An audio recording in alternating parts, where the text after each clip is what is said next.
Hello,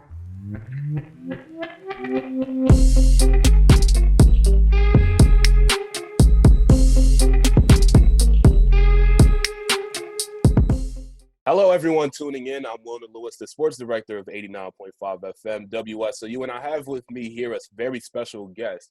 If you follow high school sports in New Jersey, you might know who this man is. He's currently a sports writer for New Jersey Advanced Media who focuses on football, wrestling, and softball, and that man is Bill Evans. Mr. Evans, first and foremost, how are you today? Doing well. Thank you. Thanks for having me on. So first and foremost, for the people who might not know what you do at New Jersey Advanced Media, can you just elaborate on what that job entails? Yeah, I'm a sports writer, and as you mentioned, primarily with high school sports, covering football, wrestling, softball. Do a little bit of college sports as well, especially during the wrestling season. Some pro sports during the summer. I'll do some Phillies coverage stuff along those lines. But mostly covering sports year round for New Jersey Advanced Media, which is content goes on NJ.com and several of our newspapers that are part of the chain. So what were some of the things that you did before getting to New Jersey Advanced Media? Well, I've been with the company really since before I even got out of college, over 25 years ago. Back then, it was it was a little different setup. I was working for the Gloucester County Times in South Jersey. We were obviously newspaper based. The internet, at least in terms of putting content out there. As a news organization, what wasn't obviously what it is today. I was working for a newspaper, spent a little time down in our Bridgeton paper, and then came back up. So I was with the Gloucester County Times, and then we had the Bridgeton paper, we had a Salem County paper and a Gloucester County paper, which we combined into the South Jersey Times back in the early 2000s. And then in 2014, we kind of changed our business model a little bit, became New Jersey Advanced Media, brought us all kind of under one umbrella. I became more of a statewide internet writer as opposed to dealing with the newspaper aspect of it. So what were some of the other roles that you had before that merger happened? Back then, right before we changed them, I was the assistant sports editor. I was basically running the sports department for a number of years. Our sports editor had left, and they didn't replace him, so I had gone from basically second in command to first in command, even though my title didn't change. I'd done some administrative work there, and back then.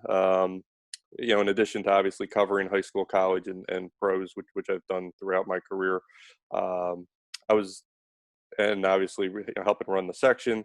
Some nights I might be taking scores, writing roundups. Other nights I might be laying out the paper, really designing the all the pages, and especially those last few years when we were a little short on employees, it was one of those situations where every night you could have a different role, which was interesting. But I've definitely done pretty much a lot of what you do when you get into this business. I've had a lot of different roles. So a lot of years covering New Jersey sports. What are just a couple of your favorite players or teams that you were able to cover?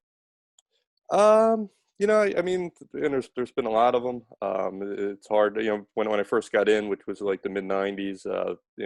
Back then there was a kid by the name of Kevin Harvey, who is still known now as one of the greatest, if not the greatest, high school football player in South Jersey. So he was playing. There was a girl at West Stepford at the time, Kelly Malinowski, who was a three-sport star. I've covered a lot of state champs in wrestling. There was late 2000s. Tom Curl was a two-time state champ. They had a great senior class there. Paulsboro had wrestled Phillipsburg, which were two iconic wrestling programs for the first time in the late 90s, and Paulsboro went up there and won 27-26.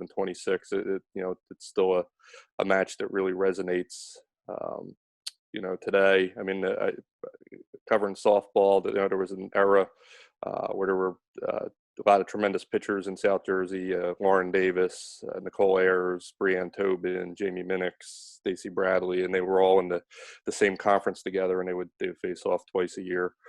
Um, so I mean, it's like you said, just so many of them. Hard to pick a few, but it's just throwing some names out there and some teams that I've been fortunate enough to see and cover over the years. So now let's kind of transition a little bit more towards present time. And of course, the coronavirus outbreak, with all of that happening, sports had to take a unexpected halt. So initially, when that news came out, what was it like for you and the company? It was definitely a change because like I said, we have a pretty large sports department, especially in today's economic climate. I think we have about 9 in the high school area. A few others that do college mostly, a few others that do pros mostly, um, and obviously everything kind of came to a halt. So there were for the first time ever, really, there was no sports, and so it was like how do we deal with that? So um, a lot of our guys, especially in the high school department, went over to the news side to write more news stories to help them out with getting information, writing local stories. They kept a few of us, including myself, just focusing on sports. I was a little unsure, obviously, about how that would go. I mean, at first, it was mid-March. I definitely had a couple weeks worth of ideas, but I kind of wondered if this thing lingered as it has. Would there be more stories out there after a month, after 2 months? And um, I guess I've been pleasantly surprised in that regard that there have been. There's been a couple breaking stories, throughout the weeks, whether it's the state announcing something about what the next steps are going to be, or even just college kids committing to colleges, coaches resigning, being hired, and then obviously you develop a lot of other stories about the way that um, the coronavirus has impacted these kids who are hoping to get back out there onto the field at some point, and now looking ahead, and kids, teams, coaches hoping to get back on the field in the fall. So I guess there's been no shortage of stories. It's just been, obviously different than what we're used to. Today would have been a day, we've been in the state softball finals. So I would have been heading up to Kane probably right around now, so we've all just kind of had to adapt to, what the current situation is. So one of the articles that you've been writing on NJ.com through this coronavirus was how to be a team when you can't be together. So what was kind of the thought process behind starting that series, and what were some of the cooler things that you've seen with these schools adjusting with the coronavirus? Yeah, I mean, that was, just kind of thinking, obviously social media is obviously pretty big these days, especially Twitter. A lot of kids are on it, a lot of coaches are on it. And I guess just the idea was, like what are some of these kids doing, to stay involved, to stay connected, that they obviously can't be together. They can have Zoom meetings and things like that, but how creative are they going to get when they can't practice, when they can't see their team every day? And there are a lot of things. A lot of these schools did these virtual catches where somebody would take a ball and throw it off screen, and then somebody else would catch it. That was kind of interesting, and just kids doing different workouts. Whether it's like an offensive lineman that's like pushing a truck up the hill, or um, kids that have just had to make do, doing their own, individual workouts in their backyard, building their own obstacle courses. Just obviously kids are trying to find a way to stay in shape for whenever that next season is. And obviously for a while there was still a hope of getting back out there at some point this spring, which obviously it isn't now. But it was kind of neat just to see how people were staying engaged. Again, Wilnir Lewis talking with Bill Evans from New Jersey Advanced Media, transitioning now to what the future might hold for New Jersey sports. We had the NFHS, release their guidelines on how high school sports could possibly return. And now the NJSIA has two task forces to try to figure out how New Jersey sports in specific, or in particular, can return. You were able to cover both the national guidelines as well as the second task force that the NJSIA created. So, what does this mean for upcoming sports, and what have you been able to see from both the national guidelines as well as the state guidelines? I think what I saw with the national guidelines, it's a 16-page document, and it was pretty detailed. Um, and obvious, a lot of times the NJSIA will, in terms of the rules and regulations of the NFHS, usually takes them as gospel. They don't change much from what they do. I mean, I think in this certain situation, I mean, a lot of it's going to be, they're going to have to pick, each of these guidelines and take a real hard look at them and decide if it's something that fits New Jersey and how.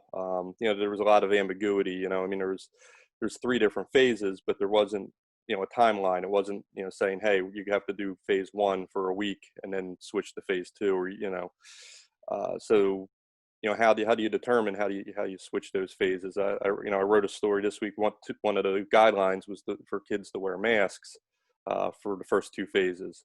Talking to a couple coaches and a doctor, they kind of felt like that might not work out so well. Obviously, you're going to be out there in 90-some degree heat potentially in August. You put a mask on. Kid has asthma, or even if you don't, it could really hurt your cardiovascular condition. So I mean, that's something where I'm sure they're going to get a lot of input. And now, with these task forces, I think they're going to take a lot of those suggestions. They're obviously going to see what the governor's office says and the Department of Health and Education. First of all, obviously we're going to have to figure out how we get kids back into schools first and what that's going to look like. And then they're going to figure out what's safe and what's reasonable. Whether that means that some of the higher risk sports potentially start a little later, or there's been some suggestions maybe they get moved to a different season, which would be really challenging because a lot of schedules are set up, coaches have been hired. But I think those are a lot of things that they're going to have to look at. And there's not a ton of time. Obviously, if things are going to get started when they normally do, I mean, a lot of off-season programs would, probably be underway real soon. But I think, if everybody's back in some form of practice by early August, I think, then, that they can probably start thinking about having a season starting around Labor Day, which is when it normally does. But, a lot of those timelines, I think, again, first they're going to have to see what the state says in terms of what school's going to look like. Our kids going to be in school every day, and then kind of figure out the sports aspect of it. Well, yeah, what I kind of have found is, obviously there's still a lot of unknowns out there, even for the people that are going to be making the decisions. I mean, other guidelines are going to dictate what they do. And, I think there's still a lot unclear about what things are going to look like in September. So, I mean, you touched a little bit about the governor's office, and Governor Murphy recently announced that non-contact organized sports should be able to return by June 22nd. So, what was your initial reaction kind of hearing that rule?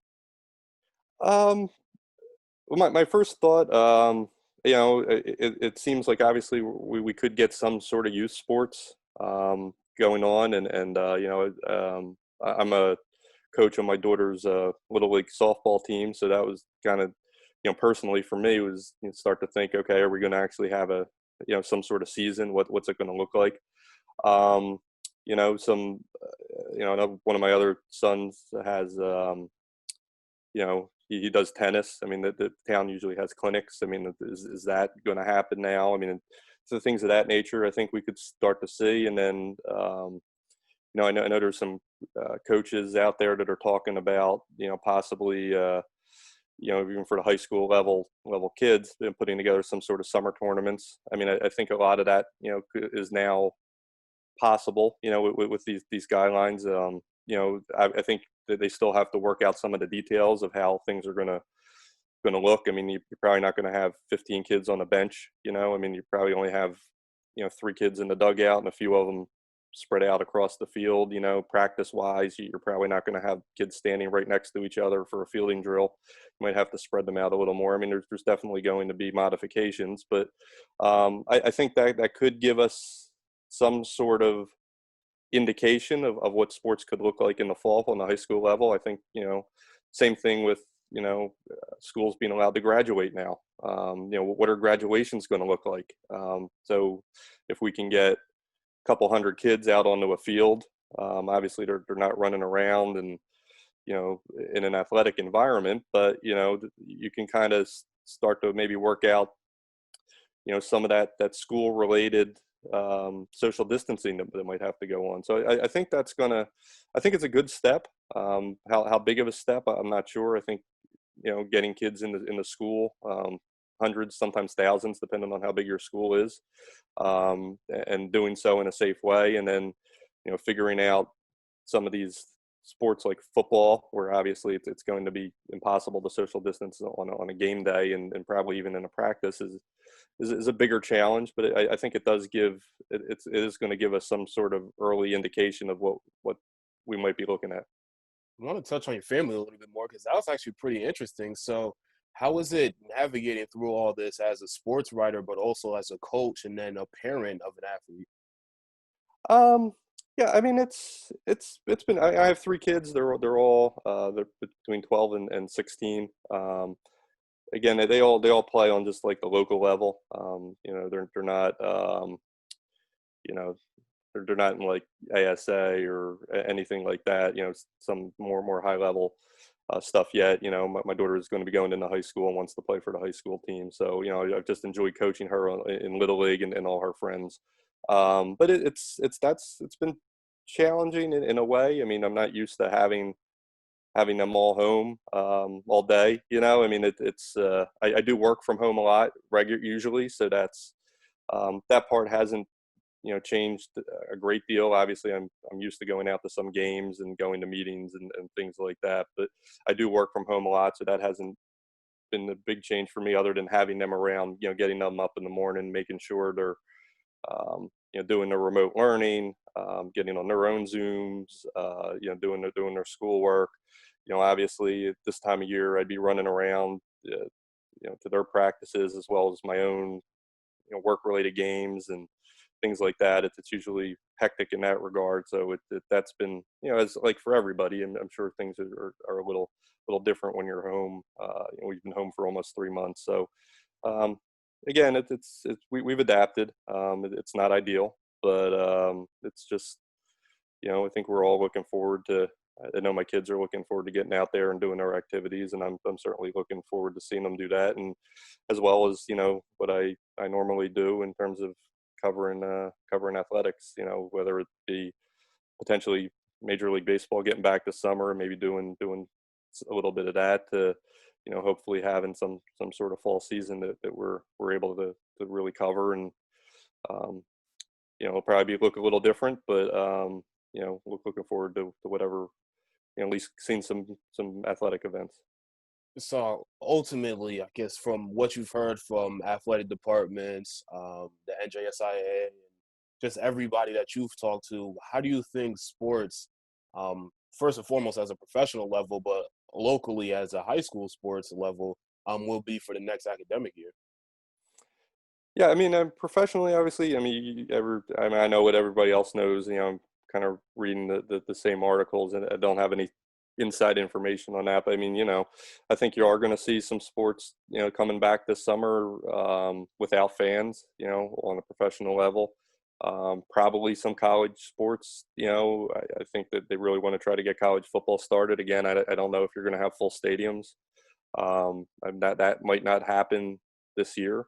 Um, and on the high school level, the people that I've talked to have been trying to, I think, try to stay positive while also acknowledging that there's a lot of information we don't know. Um, I think we will have some sort of fall season, um, I'm not sure exactly what that'll look like. I know there would be some challenges to changing seasons. A lot of people have said, well, why don't we do football in the spring? Um, obviously, you're going to take a spring sport now, move it to the fall. What happens Then if we have, some sort of modifications, a late start, if we have to stop because there's a second wave, obviously these are the spring sports have already just lost the season. So I mean, I think it's tough. I don't know that a lot of people know exactly what it's going to look like. I'd like to say that we're going to have football on Labor Day weekend. I don't know if that will be the case or not. I think we'll have something. A lot of the people that I talk to are really um, trying to get, as long as the kids are back in school, which is, it could be the hardest part. I think they're going to try to get some sort of athletic season going. And I do think there will be some modifications, but obviously it's been about 3 months, and now we're talking about a fall season that's basically 3 months away. So we've seen how much can happen in 3 months. So it's a little hard to see what's in the crystal ball, but I think we'll have something. So is there any final things that you'd like to add to this interview? Yeah, I mean, it's obviously, I mean, it's probably one of, if not one of the most significant events of our lifetimes, of a lot of people's. So, I was talking to an older gentleman the other day who was like 68, and he's saying, like, I've never seen anything like this.